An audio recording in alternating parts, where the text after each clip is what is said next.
Вакцинация біздің филиалда 24 наурыздан бастап жүріп жатыр. Мен салдырғаныма 1 апта болып қалды.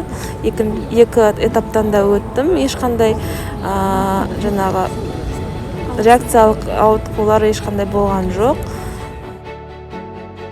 Біздің мақсатымыз негізінен басым көпшілігі компанияның енді 100% деп айтуға соған тырысып көреміз. Барлығы да сол вакцинаны қабылдап, біріншіден осы дертке қарсы иммунитетін қабылдаса деген сондай жұмыстар жүргізіп жатыр.